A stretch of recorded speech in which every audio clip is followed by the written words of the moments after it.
ট্রেনটা কিন্তু অনেকটাই পুরনো। হ্যাঁ, তোমরা হয়তো আগেই দেখেছো যে এই মিক্সিং ব্যাপারটা, তো আমরা কিন্তু আজকেই নোটিস করেছি। অ্যাকচুয়ালি আমরা ট্রেনটা দেখলো, আমাদের কাছে তো সবসময় জিনিস থাকে না, তো আগে আমরা ট্রেনটা ট্রাই করবো।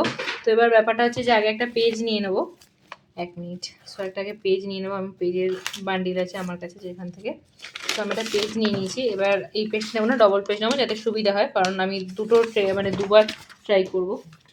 তো এবার আমরা মিক্সিং করবো। তো আমি তো ফার্স্ট এটাও জানতাম না, আমি ফার্স্ট এটা হোয়াইট কালার ভেবেছিলাম, যেহেতু এটা ব্লেন্ডার। সো এবার ফার্স্টে দেবো হচ্ছে ইয়েলোটা, আমি জানি না কোন কালারটা ভালো ফুটবে, জাস্ট তোমাদের সামনেই ট্রাই করছি। সো আগে ইয়েলো কালারটা ভালো করে মিক্স করে নিই। এরপর কোন কালারটা দিলে ভালো লাগবে বলতো? রেডটা দিয়ে, এরপরে রেডটাই দিই, ভালো লাগবে। যে কিন্তু জাস্ট আমরা ট্রাই করছি, আমাদের কিন্তু প্রিভিয়াস কোনো এক্সপিরিয়েন্স নেই।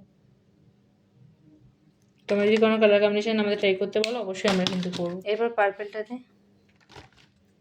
ইভেন তোমরা যদি কোনো আমাদের সাবস্ক্রাইবার হয়ে থাকো এবং আমাদের যদি নাম লিখতে বলো তোমাদের, তো অবশ্যই দিব। আমি দেখেছি অনেক ইউটিউবাররা এই ট্রেন্ডটা ফলো করে।